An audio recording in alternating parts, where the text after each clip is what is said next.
വളർത്തുമൃഗങ്ങളെ കൈമാറ്റം ചെയ്യുന്നതിന് നിയന്ത്രണം ഏർപ്പെടുത്തി കേന്ദ്രം. 2 മാസം പ്രായമുള്ള നായ്ക്കളെയും പൂച്ചകളെയും കൈമാറ്റം ചെയ്യുന്നതിനാണ് നിയന്ത്രണം ഏർപ്പെടുത്തിയിരിക്കുന്നത്.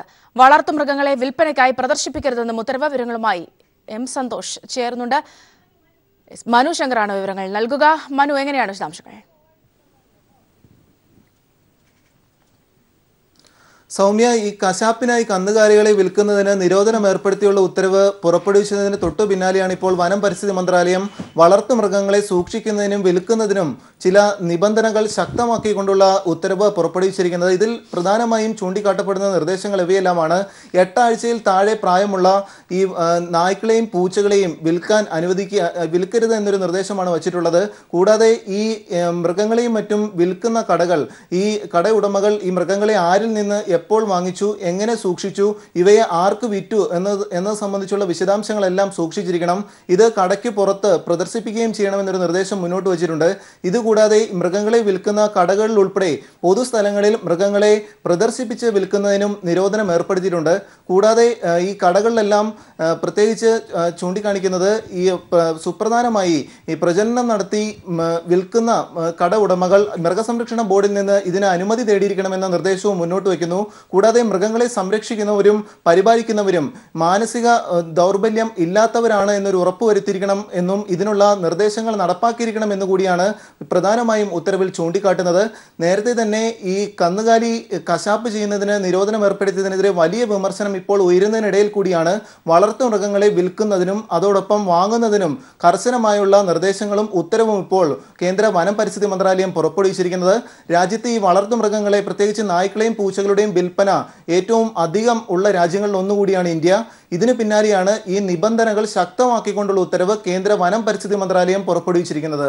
സൗമ്യ, ഇവിടെ നമുക്കറിയാം, കഴിഞ്ഞ ദിവസം ഈ വിവാദമായ ഉത്തരവ് ബീഫുമായി ബന്ധപ്പെട്ടൊക്കെ വരുന്ന സമയത്തും പല ന്യായീകരണങ്ങളും ഉണ്ടായിരുന്നു കേന്ദ്ര സർക്കാരിന്. ഇപ്പോൾ ഈ ഒരു വിഷയത്തിൽ എന്താണ് ഇവിടെ പറയുന്നൊരു കാരണം എന്താണ് മനു? പ്രധാനമായും മൃഗങ്ങൾക്കെതിരായ ക്രൂരത തടയൽ നിയമപ്രകാരം ഇത് നിബന്ധനകൾ ശക്തമാക്കുന്നു എന്നാണ് കേന്ദ്ര വനം പരിസ്ഥിതി മന്ത്രാലയം മുന്നോട്ട് വയ്ക്കുന്ന നിർദ്ദേശം. നേരത്തെ തന്നെ ഇത് സംബന്ധിച്ചുള്ള നിയമം നിലവിലുണ്ടായിരുന്നു എന്നും ഈ നിയമം കൂടുതൽ ശക്തമായി നടപ്പാക്കാനുള്ള നിർദ്ദേശം ഉത്തരവായി പുറപ്പെടുവിക്കുന്നു എന്നാണ് കേന്ദ്ര വനം പരിസ്ഥിതി മന്ത്രാലയത്തിന്റെ ഉത്തരവിൽ വ്യക്തമാക്കിയിരിക്കുന്നത്. ഇതിൽ തന്നെ ഈ പ്രധാനപ്പെട്ട 5 നിയമങ്ങൾ കർശനമായി പാലിച്ചിരിക്കാനായിട്ട് വച്ചിരിക്കുന്നത്. ഈ മൃഗങ്ങളെ വാങ്ങിച്ച് സൂക്ഷിക്കുന്ന കടയുടമകൾ ഇത് ആരിൽ നിന്ന് വാങ്ങിച്ചു, ആർക്ക് വിറ്റു, എങ്ങനെ സംരക്ഷിച്ചു എന്നത് സംബന്ധിച്ചുള്ള വിശദാംശങ്ങൾ ഈ സൂക്ഷിച്ചിരിക്കണം. ഇത് സംബന്ധിച്ചുള്ള കാര്യങ്ങളെല്ലാം കടയ്ക്ക് പുറത്ത് പ്രദർശിപ്പിച്ചിരിക്കണം എന്നും നിർദ്ദേശമുണ്ട്. ഇതിൽ മറ്റൊരു സംശയം ജനിപ്പിക്കുന്ന ഉത്തരവ് കർക്കശമായി നടപ്പാക്കണമെന്ന് നിർദ്ദേശിച്ചിട്ടുള്ളത് പൊതുസ്ഥലങ്ങളിൽ മൃഗങ്ങളെ ഈ പ്രദർശിപ്പിച്ച് വിൽക്കുന്നതിന് നിരോധനം ഏർപ്പെടുത്തിക്കൊണ്ടാണ് മറ്റൊരു ഉത്തരവ് പുറപ്പെടുവിച്ചിട്ടുള്ളത്. ഇതും ആശങ്ക വർദ്ധിപ്പിക്കുന്നുണ്ട്. നിലവിലെ സാഹചര്യത്തിൽ ഈ 5 നിയമങ്ങളും കൃത്യമായി പാലിച്ചില്ലെങ്കിൽ വളർത്തുമൃഗങ്ങളെ വിൽക്കാനോ അതോടൊപ്പം സംരക്ഷിക്കാനോ നിയമം അനുവദിക്കില്ല എന്നാണ് കേന്ദ്ര വനം പരിസ്ഥിതി മന്ത്രാലയത്തിന്റെ ഉത്തരവിൽ വ്യക്തമാക്കിയിരിക്കുന്നത്. സൗമ്യ, മനു ശങ്കറാണ് വിവരങ്ങൾ നൽകിയത്. മറ്റു വാർത്തകളിലേക്ക്. കശാപ്പിന് വേണ്ടി കന്നുകാലികളെ വിൽക്കുന്നത് നിരോധിച്ച കേന്ദ്ര നടപടിയിൽ മുഖ്യമന്ത്രി കേന്ദ്രത്തിന് കത്തയക്കും. സംസ്ഥാനത്ത് ഉത്തരവ് നടപ്പിലാക്കാൻ പ്രായോഗിക ബുദ്ധിമുട്ടുണ്ടെന്ന് മുഖ്യമന്ത്രി വ്യക്തമാക്കും. ഉത്തരവ് വലിച്ചുകീറി ചവറ്റുകുട്ടയിൽ എറിയണമെന്ന് AK ആന്റണി പറഞ്ഞു. ഭ്രാന്തൻ തീരുമാനമെന്നും ചെന്നിത്തലയും പ്രതികരിച്ചു. രാജ്യവ്യാപകമായി കന്നുകാലികളുടെ വിൽപ്പനയും കശാപ്പും നിരോധിച്ചുകൊണ്ട് ഇന്നലെയാണ് കേന്ദ്ര സർക്കാർ ഉത്തരവ് പുറപ്പെടുവിച്ചത്. സംസ്ഥാനത്ത് ഈ ഉത്തരവ് നടപ്പിലാക്കാൻ പ്രായോഗിക ബുദ്ധിമുട്ടുണ്ടെന്ന് ചൂണ്ടിക്കാട്ടിയാണ് മുഖ്യമന്ത്രി പിണറായി വിജയൻ പ്രധാനമന്ത്രിക്ക് ഇന്ന് കത്തയച്ചത്. സംസ്ഥാനത്തിന്റെ പൊതുവികാരം കേന്ദ്രത്തിന്റെ തീരുമാനത്തിനെതിരാണെന്നും മുഖ്യമന്ത്രി കത്തിൽ ചൂണ്ടിക്കാട്ടുന്നു. ഉത്തരവ് വലിച്ചുകീറി ചവറ്റുകുട്ടയിലെറിയണമെന്ന് കോൺഗ്രസ് പ്രവർത്തക സമിതി അംഗം AK ആന്റണി പറഞ്ഞു. ആ ഉത്തരവ് നാം പരിഭ്രമിക്കേണ്ട കാര്യമില്ല. കേരളത്തിൽ നമുക്ക് ആ ഉത്തരവിനെ ഒരു കടലാസിന്റെ വില പോലും കാണിക്കേണ്ട കാര്യമില്ല. ആ ഉത്തരവ് വലിച്ചു കീറി ചവറ്റുകൊട്ടയിൽ വെച്ചാണ്. കേന്ദ്ര സർക്കാരിൻ്റേത് ഭ്രാന്തൻ തീരുമാനമാണെന്ന് പ്രതിപക്ഷ നേതാവ് രമേശ് ചെന്നിത്തല കൂട്ടിച്ചേർത്തു. ഇതൊരു ഭ്രാന്തൻ തീരുമാനമാണ്. ഇതൊരു കാരണവശാലും അംഗീകരിക്കാൻ കഴിയുന്ന ഒന്നല്ല. രാഷ്ട്രീയമായും നിയമപരമായും ഈ നടപടിയെ നേരിടാനാണ് UDFന്റെ തീരുമാനം. ഇതിനെതിരെ UDF തിങ്കളാഴ്ച സംസ്ഥാന വ്യാപകമായി കരിദിനം ആചരിക്കാൻ തീരുമാനിക്കുക. അടിയന്തരമായി കേന്ദ്ര ഗവൺമെന്റ് ഇത് പിൻവലിക്കാൻ തയ്യാറാകണം എന്നാവശ്യപ്പെട്ടുകൊണ്ട് ഞാൻ പ്രധാനമന്ത്രിക്ക് ഇന്ന് കത്ത് അയക്കുന്നുണ്ട്. ബീഫ് നിരോധനത്തിനെതിരെ UDF വരുന്ന തിങ്കളാഴ്ച കരിദിനം ആചരിക്കും. കേന്ദ്ര സർക്കാരിന്റെ തീരുമാനത്തിനെതിരെ ശക്തമായ പ്രതിഷേധമാണ് കക്ഷി രാഷ്ട്രീയ ഭേദമന്യേ കേരളത്തിൽ ഉയർന്നു വരുന്നത്. News bureau, Thiruvananthapuram. വിജ്ഞാപനം ഉടൻ പിൻവലിക്കണമെന്ന് CPIM പോളിറ്റ് ബ്യൂറോ ആവശ്യപ്പെട്ടു. മോഡി സർക്കാരിന്റെ വർഗീയ അജണ്ടയ്ക്ക് നിയമപരിരക്ഷ നൽകുന്നതിനാണ് വിജ്ഞാപനമെന്നും PB കുറ്റപ്പെടുത്തി. കന്നുകാലി വളർത്തലിൽ ഏർപ്പെട്ടിരിക്കുന്ന രാജ്യത്തെ കോടിക്കണക്കിന് കർഷകരുടെ ജീവനോപാധിയാണ് സർക്കാർ തകർക്കുന്നത്. കറവ പറ്റിയതും ഉപയോഗമില്ലാത്തതുമായ കന്നുകാലികളെ സംരക്ഷിക്കുക കർഷകർക്ക് അധിക ബാധ്യതയാകുമെന്നും ലക്ഷങ്ങൾ ജോലി ചെയ്യുന്ന തുകൽ നിർമ്മാണം, മാംസ കയറ്റുമതി മേഖലകളെ ഇത് ഗുരുതരമായി ബാധിക്കുമെന്നും PB ചൂണ്ടിക്കാട്ടി. സംസ്ഥാനങ്ങളുടെ അധികാരങ്ങൾ കവർന്നെടുക്കുന്നതാണ് കേന്ദ്ര സർക്കാരിന്റെ വിജ്ഞാപനമെന്നും PB വാർത്താക്കുറിപ്പിൽ വ്യക്തമാക്കി. കന്നുകാലികളെ കശാപ്പിനായി വിൽക്കുന്നതും വാങ്ങുന്നതും നിരോധിച്ച കേന്ദ്ര സർക്കാർ ഉത്തരവ് സംസ്ഥാനത്ത് വലിയ രീതിയിലുള്ള പ്രത്യാഘാതങ്ങൾ സൃഷ്ടിക്കും. കേന്ദ്ര സർക്കാരിന്റെ വിജ്ഞാപനത്തിൽ കർഷകരും കച്ചവടക്കാരും കടുത്ത ആശങ്കയിലാണ്. എന്നാൽ ബീഫിന് വിലക്ക് ഏർപ്പെടുത്തിയതോടെ ചിക്കൻ, മട്ടൺ തുടങ്ങിയ മറ്റ് മാംസാഹാരങ്ങൾക്കും മത്സ്യങ്ങൾക്കും വില കൂട്ടാനാണ് വ്യാപാരികളുടെ തീരുമാനം. കന്നുകാലികളെ അറക്കാനായി കാലിച്ചന്തകളിലൂടെ വിൽക്കുന്നതും വാങ്ങുന്നതും നിരോധിച്ച കേന്ദ്ര സർക്കാർ ഉത്തരവിറക്കിയതോടെ സംസ്ഥാനത്ത് വലിയ രീതിയിലുള്ള പ്രത്യാഘാതങ്ങളായിരിക്കും വരും ദിവസങ്ങളിൽ ഉണ്ടാവുക. പറയാതിരിക്കാൻ പറ്റില്ലല്ലോ. ആഹാരം കഴിക്കണ്ടേ? ആവശ്യമുള്ളത് വാങ്ങിച്ച് കഴിക്കണം. കിട്ടുമെങ്കിൽ വാങ്ങിക്കും, കഴിക്കും. അത് തന്നെ. കന്നുകാലി കച്ചവടക്കാർ ഉത്തരവിൽ ആശങ്കയിലാണ്. പശു, കാള, പോത്ത്, എരുമ എന്നിവയുടെ മാംസം വിൽക്കുന്നതിന് വിലക്കേർപ്പെടുത്തിയത് ഇറച്ചി വ്യാപാരികളെ കടുത്ത പ്രതിസന്ധിയിലാക്കിയിട്ടുണ്ട്. പല കച്ചവടക്കാരും ഇനി എന്ത് ചെയ്യണമെന്ന ചോദ്യവുമായി നിൽക്കുന്നു. 3 മാസത്തിനുള്ളിൽ ഉത്തരവ് നടപ്പാക്കണമെന്നാണ് കേന്ദ്ര സർക്കാരിന്റെ നിർദ്ദേശം. സാധാരണക്കാരും ബീഫ് പ്രേമികളും ഇനി മറ്റിറച്ചിയെ ആശ്രയിക്കാമെന്ന് കരുതിയാൽ ഇവയ്ക്ക് വരും ദിവസങ്ങളിൽ വില കൂടുമെന്നതും വ്യാപാരികൾ പറയുന്നു. സാധാരണക്കാരനെ ബാധിക്കുന്നതെന്ന് ബീഫ് ഇപ്പം നിരോധിക്കുമ്പോഴത്തേക്കും മട്ടന് വില കൂടും. മറ്റേ ബാക്കി എല്ലാത്തിനും, കോഴിക്കായാലും എല്ലാത്തിനും വില കൂടും. പച്ചക്കറിക്കും വില വർദ്ധിക്കും. തുകൽ മേഖലയുമായി ബന്ധപ്പെട്ട് പ്രവർത്തിക്കുന്ന നിരവധി തൊഴിലാളികളും ഇറച്ചിവെട്ട് തൊഴിലാളികളും പ്രതിസന്ധിയിലാകും. ഇറച്ചിക്കായി കൊണ്ടുവരുന്ന കാലികളെ ചെക്ക് പോസ്റ്റുകളിൽ തടയുന്നതോടെയും കാലികളെ വിൽക്കുന്നതിനെതിരെ നിയമ നടപടി സ്വീകരിക്കുന്നതോടെയും വലിയ രീതിയിൽ പ്രശ്നങ്ങൾ ഉണ്ടാകുമെന്നതും തള്ളിക്കളയാനാവില്ല. രാജ്യത്ത് ബീഫ്, കാള, പോത്ത് എന്നിവയുടെ മാംസം വിൽക്കുന്നതും അതുപോലെ തന്നെ കാലി കച്ചവടം നടത്തുന്നതും നിരോധിച്ചുകൊണ്ടുള്ള ഉത്തരവാണ് കേന്ദ്രം പുറപ്പെടുവിച്ചിരിക്കുന്നത്. ആര് എന്ത് ചെയ്യണം എന്നുള്ള പൗരാവകാശം തന്നെ ലംഘിക്കപ്പെടുന്ന തരത്തിലുള്ള ഉത്തരവിനെതിരെ ശക്തമായ പ്രതിഷേധമാണ് പല കേന്ദ്രങ്ങളിലും ഉയരുന്നത്. അതോടൊപ്പം തന്നെ ഈ ഇറച്ചി നിരോധിക്കുന്നതോടൊപ്പം മറ്റ് ഇറച്ചിക്കും പച്ചക്കറിക്കും മത്സ്യത്തിനും വില കൂടുമെന്നതും തർക്കമില്ല. ക്യാമറാമാൻ രാഹുലിനൊപ്പം സുനിൽ അരുമാനൂർ. കന്നുകാലികളെ കശാപ്പിനായി കാലിച്ചന്തകളിലൂടെ വിൽക്കുന്നതും വാങ്ങുന്നതും നിരോധിച്ച് ഉത്തരവിറക്കിയ കേന്ദ്ര സർക്കാരിനെതിരെ സംസ്ഥാനത്ത് വ്യാപക പ്രതിഷേധം. മാംസവിൽപ്പനയ്ക്ക് വിലക്ക് ഏർപ്പെടുത്തിയ നടപടിയിൽ പ്രതിഷേധിച്ച് ഇടത്, യുവജന, വിദ്യാർത്ഥി സംഘടനകളുടെ നേതൃത്വത്തിൽ വിവിധ കേന്ദ്രങ്ങളിൽ ബീഫ് ഫെസ്റ്റ് സംഘടിപ്പിച്ചു.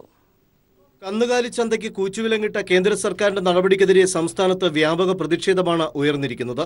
മാംസവിൽപ്പന നിരോധിച്ചതിൽ പ്രതിഷേധിച്ച 300-ലധികം കേന്ദ്രങ്ങളിൽ ഡിവൈഎഫ്ഐയുടെയും SFIയുടെയും നേതൃത്വത്തിൽ മാംസം പാകം ചെയ്ത് വിതരണം ചെയ്തു. സ്വാതന്ത്ര്യത്തിന്മേലുള്ള കടന്നുകയറ്റമാണ് പ്രധാനമന്ത്രിയുടെ തീരുമാനമെന്ന് ഡിവൈഎഫ്ഐ അഖിലേന്ത്യാ പ്രസിഡന്റ് മുഹമ്മദ് റിയാസ് പറഞ്ഞു. ഇത് പൗരാവകാശ ലംഘനമാണ്, ജനാധിപത്യ വിരുദ്ധമാണ്, ഫെഡറൽ സംവിധാന തത്വത്തിനെതിരാണ്. വളരെ ബോധപൂർവമാണ് ഈ ദിനം തിരഞ്ഞെടുത്തിട്ടുള്ളത്. മോഡി സർക്കാരിൻ്റെ 3-ാം വർഷം തികയുന്ന ഘട്ടത്തിൽ ജനവിരുദ്ധ സർക്കാർ അമ്പേ പരാജയമാണ്. ആ ജനവിരുദ്ധ നയങ്ങൾ ജനങ്ങൾ ചർച്ച ചെയ്യാതിരിക്കാൻ, ജനങ്ങളെ ഭിന്നിപ്പിക്കാനുള്ള ബോധപൂർവമായ ശ്രമമാണ് നടക്കുന്നത്. ഡിവൈഎഫ്ഐ സെക്രട്ടേറിയറ്റിന് മുന്നിൽ സംഘടിപ്പിച്ച ബീഫ് ഫെസ്റ്റിൽ നിരവധി പേർ പങ്കെടുത്തു. SFIയുടെ നേതൃത്വത്തിൽ യൂണിവേഴ്സിറ്റി കോളേജിലാണ് ബീഫ് ഫെസ്റ്റ് നടത്തിയത്. മറ്റ് ജില്ലകളിലെ വിവിധ കേന്ദ്രങ്ങളിലും ബീഫ് ഫെസ്റ്റ് സംഘടിപ്പിച്ചു. കക്ഷി രാഷ്ട്രീയ ഭേദമന്യേ എല്ലാ കേന്ദ്രങ്ങളിലും നിരവധി ആളുകളുടെ പങ്കാളിത്തമാണ് കേന്ദ്ര സർക്കാരിനെതിരെയുള്ള പ്രതിഷേധ സമരത്തിൽ അലയടിച്ചത്. Sunil Arumanoor, news bureau, Thiruvananthapuram. കേന്ദ്ര സർക്കാരിന്റെ ജോലി കാളക്കച്ചവടമാണോ എന്ന മന്ത്രി G. സുധാകരൻ. ജനങ്ങളുടെ പരമ്പരാഗത ജീവിത രീതിക്കെതിരെയുള്ള കേന്ദ്ര സർക്കാരിന്റെ തീരുമാനം രാജ്യത്ത് കലാപമുണ്ടാക്കും. കലാപമുണ്ടായാൽ ജനാധിപത്യ രീതിയിൽ ജനങ്ങൾ സർക്കാരിനെ പുറത്താക്കുമെന്നും G. സുധാകരൻ അഭിപ്രായപ്പെട്ടു. കേന്ദ്ര ഗവൺമെന്റ് കാളക്കച്ചവടത്തിന് ഇറങ്ങിയിരിക്കുക. കാളയൊന്നും നമ്മൾ വെക്കാണ്ട് അവർ വാങ്ങിച്ചോളാന്ന് പറയുന്നത്, കൊടുത്തിട്ടാൽ മതി. എല്ലാ കാളും ഡൽഹിയിലേക്ക് അയക്കുക, കാശ് വാങ്ങിച്ചോളാം. നമ്മുടെ കൃഷിക്കാരൊന്നും വിൽക്കാൻ പാടില്ല. അനാവശ്യമായ നിയമമല്ലേ? ഇവർക്ക് എന്ത് കാര്യമാണ്? കേന്ദ്ര ഗവൺമെന്റ് ജോലി കാളക്കച്ചവടമാണോ? ആണോ? അതൊക്കെ കൃഷിക്കാര് ആയിരക്കണക്കിന് വർഷങ്ങളായി ചെന്ന് ജോലി ചെയ്യാൻ അവർക്കറിയാം. നമ്മൾ ഏക് ദിൻകാ സുൽത്താൻമാര്, ഒരു ദിവസത്തേക്ക് 5 വർഷത്തേക്ക് വരുന്നവർ ജനങ്ങളുടെ തോളെ കയറരുത്. അവിടെ പരമ്പരാഗതമായ ജീവിത രീതികളെ മാറ്റിമറിക്കാൻ നടക്കത്തില്ല. ഈ രാജ്യത്ത് കലാപങ്ങൾ ഉണ്ടാവും. കലാപമാണ് ഉദ്ദേശിക്കുന്നതെങ്കിൽ ജനങ്ങൾ ജനാധിപത്യ വിപ്ലവത്തിലൂടെ ഇത് മാറ്റും. അതായത് വോട്ടെടുപ്പിലൂടെ ഗവൺമെന്റിനെ മാറ്റും. കശാപ്പ് നിരോധനത്തെ അനുകൂലിച്ച് വെള്ളാപ്പള്ളി നടേശൻ. സ്വാതന്ത്ര്യം നിയമത്തിന് വിധേയമാണ്. കേരളത്തിൽ നല്ല അറവുശാലകളില്ലെന്നും വെള്ളാപ്പള്ളി നടേശൻ കൊല്ലത്ത് പറഞ്ഞു. സ്വാതന്ത്ര്യം എന്ന് പറഞ്ഞാൽ നിയന്ത്രണങ്ങൾക്ക് വിധേയമായതാണ് സ്വാതന്ത്ര്യം. ഭക്ഷണം എനിക്ക് കഴിക്കാൻ അവകാശമുണ്ട്. എന്ത് ഭക്ഷണം കഴിക്കണമെന്ന് വിചാരിച്ച് ഞാൻ മാറി നിന്നിട്ട് പബ്ലിക്കിൽ നിന്നിട്ട് 10 കുപ്പി ബ്രാൻഡി ചാരായം മാറ്റി കുടിക്കണമെന്ന് എനിക്ക് തോന്നിയാൽ, അല്ലെങ്കിൽ ചാരായം മാറ്റി കുടിക്കണമെന്ന് തോന്നിയാൽ അത് നമ്മുടെ നിയമം അനുവദിക്കുന്നില്ല. ഇവിടെ നിയമങ്ങളെല്ലാം നിയന്ത്രണങ്ങൾക്ക് വിധേയമാണ്. അത് ഗുണകരമായ നിയന്ത്രണങ്ങൾ ഉണ്ടാകണം. യഥാർത്ഥ സ്വാതന്ത്ര്യം എന്ന് പറഞ്ഞാൽ നിയന്ത്രണങ്ങൾക്ക് വിധേയമായതാണ് സ്വാതന്ത്ര്യം. പക്ഷേ ഒരു കാര്യമുണ്ട്, ഇതുപോലുള്ള പൊതുവായ കാര്യങ്ങൾ വരുമ്പോൾ സർക്കാരിന് അതാത് സ്റ്റേറ്റിൻ്റെ അഭിപ്രായം കൂടെ ഒരു പരിഗണനയ്ക്കെടുത്തുകൊണ്ടുള്ള ഒരു തീരുമാനം എടുക്കുന്നതായിരിക്കും കൂടുതൽ അഭികാമ്യമെന്നാണ് എനിക്ക് വ്യക്തിപരമായി തോന്നുന്നു. കണ്ണൂർ ജില്ലയിൽ മാത്രം ആയിരക്കണക്കിന് പേരാണ് കന്നുകാലി ഇറച്ചി കച്ചവട മേഖലയിൽ തൊഴിലെടുക്കുന്നത്. കേന്ദ്ര സർക്കാർ തീരുമാനം ഇവരുടെ ജീവിതത്തിന്റെ താളം തെറ്റിച്ചിരിക്കുകയാണ്. റംസാൻ കാലത്ത് വൻ പ്രതിഷേധമാണ് എല്ലാ വിഭാഗം ജനങ്ങളിൽ നിന്നും ഉയരുന്നത്. കന്നുകാലി വിൽപ്പന നിരോധിച്ചുകൊണ്ടുള്ള കേന്ദ്ര സർക്കാർ തീരുമാനം കത്തിവെച്ചത് ലക്ഷക്കണക്കിന് കുടുംബങ്ങളുടെ ജീവിതോപാധിയിലാണ്. ഇതിപ്പോൾ നിരോധിച്ചു കഴിഞ്ഞാൽ നമ്മളെ പ്രശ്നം എന്ന് വെച്ചാൽ നമ്മുടെ ജീവിത പ്രശ്നം. ഇതിലേ നമുക്ക് ജീവിക്കാൻ, നമുക്ക് വേറൊരു പണി അറിയില്ല. ഭക്ഷണം കഴിക്കുന്നത് നമ്മളെ സൗകര്യം. നമുക്ക് എന്താ കഴിക്കണമെന്നുണ്ടെങ്കിൽ നമ്മൾ കഴിക്കാം. പോയി കഴിക്കുന്ന ആൾക്കാർ കുറവാന്ന് ബീഫേ കഴിക്കും. അപ്പൊ ഇവരിങ്ങനെ ചെയ്യാന്ന് പറയുമ്പോൾ, ഗവൺമെന്റ് ചെയ്യാന്ന് പറയുമ്പോൾ ഭയങ്കര കഷ്ടമാണ്. റംസാൻ കാലം ഇരുട്ടടി പോലെ പതിച്ച നിരോധനത്തെക്കുറിച്ച് രൂക്ഷമായാണ് സാധാരണക്കാരിൽ നിന്നും പ്രതികരണങ്ങൾ ഉണ്ടാവുന്നത്. നിങ്ങളെ സദ്യ നിർത്തിയാലും എങ്ങനെ തോന്നുന്നു നിങ്ങൾക്ക്? Vishu, Onam same way. ഇപ്പോൾ റംസാൻ നമുക്ക് ബീഫ് അത്യാവശ്യം. സമൂസക്കും കോയടക്കും പല സാധനത്തിന് ബീഫ് തന്നെ വേണം. കേന്ദ്ര ഭരണത്തിനെതിരെയും വികാരവും ഒപ്പം അരക്ഷിതമായ സാഹചര്യത്തിന്റെ ഭയവും പ്രകടമാവുന്നു. ജനങ്ങളെ സ്വാതന്ത്ര്യത്തിൽ കടന്നുകുത്തലാണ്. കാരണം വെച്ചാൽ ജനങ്ങളാ തീരുമാനിക്കണം ജനങ്ങൾ എന്താ കഴിക്കേണ്ടത്. ഇനിയിപ്പോൾ ഇങ്ങോട്ട് എന്താണെന്നറിയില്ല. പിന്നെ കുറച്ച് സമാധാനം എന്ന് പറഞ്ഞാൽ ഈ ഭരണം ഉള്ളതുകൊണ്ടാണ് CPM. മതേതരത്വത്തിന്മേൽ കത്തിവെക്കുന്ന നിലപാടെന്ന് എല്ലാ മതസ്ഥരും ഒരുപോലെ പ്രതികരിക്കുന്നു. കഴിക്കുന്ന ആൾക്കാർ കുറേ വളരെയധികം ആൾക്കാർ ഇവിടുന്ന് ബീഫ് കഴിക്കലുണ്ട്. അതെല്ലാം പെട്ടെന്ന് നിർത്തലാക്കുമ്പോൾ വളരെ ബുദ്ധിമുട്ടായിരിക്കും. അത്രയും തൊഴിലാളികളാണ് കഷ്ടപ്പെടുക. കന്നുകാലി ഇറച്ചി ഒരുപാട് പേരുടെ ഇഷ്ടഭക്ഷണമാണ്. അതിന് ജാതിമത രാഷ്ട്രീയ ഭേദമില്ല. ഭക്ഷണം മാത്രമല്ല, കന്നുകാലി വളർത്തൽ ഒരുപാട് പേരുടെ ഉപജീവന മാർഗം കൂടിയാണ്. അതുകൊണ്ട് തന്നെ ജാതിമത രാഷ്ട്രീയ ഭേദമില്ലാതെ എല്ലാവരും ഒറ്റക്കെട്ടായി പറയുന്നു, കേന്ദ്ര സർക്കാർ കത്തിവെക്കുന്നത് അവരുടെ ജീവിതത്തിന്മേലാണെന്ന്. കണ്ണൂരിൽ നിന്നും ക്യാമറാമാൻ ജയൻ കല്യാശ്ശേരിക്കൊപ്പം PV ജോഷില. കോടികൾ ചെലവഴിച്ച് നിർമ്മിച്ച കുടിവെള്ള പദ്ധതി ആർക്കും പ്രയോജനമില്ലാതെ നശിക്കുന്നു. ഇടുക്കി വെള്ളത്തൂവൽ കൊന്നത്തടി പഞ്ചായത്തുകളിലെ ആയിരക്കണക്കിന് കുടുംബങ്ങൾക്ക് ദാഹമകറ്റാനാണ് പദ്ധതി രൂപീകരിച്ചത്. മലയോര മേഖല കടുത്ത കുടിവെള്ളക്ഷാമം നേരിടുന്ന ഘട്ടത്തിലാണ് കോടികൾ മുടക്കിയ കുടിവെള്ള പദ്ധതി ആർക്കും പ്രയോജനമില്ലാതെ നശിക്കുന്നത്. ഇടുക്കി വെള്ളത്തൂവൽ കൊന്നത്തടി പഞ്ചായത്തുകളിലെ ആയിരക്കണക്കിന് കുടുംബങ്ങളുടെ ദാഹമകറ്റാൻ കഴിയുന്ന പദ്ധതിയാണ് കോടികൾ ചിലവാക്കിയിട്ടും ഫലപ്രാപ്തിയിലെത്താതെ നോക്കുകുത്തിയായിരിക്കുന്നത്. മുതിരപ്പുഴ ആറിൽ നിന്നും വെള്ളമെത്തിക്കാൻ 15ഓളം ടാങ്കുകളും പമ്പ് ഹൗസും നിർമ്മിച്ചിട്ടുണ്ട്. 2000-ൽ ആരംഭിച്ച പദ്ധതി 17 വർഷം പിന്നിടുമ്പോഴും യാഥാർത്ഥ്യമായില്ല എന്നതാണ് വസ്തുത. കോടികൾ മുടക്കി 1.5 ഏക്കറോളം സ്ഥലത്ത് ശുദ്ധീകരണ പ്ലാന്റ് സ്ഥാപിച്ചിട്ടുണ്ടെങ്കിലും പ്രവർത്തന സജ്ജമല്ല. കുടിവെള്ളത്തിനായി ജനങ്ങൾ നെട്ടോട്ടമോടുമ്പോഴാണ് കോടികൾ മുടക്കിയ പദ്ധതി മലയോരത്ത് ആർക്കും പ്രയോജനമില്ലാതെ നശിക്കുന്നത്. News bureau, Idukki.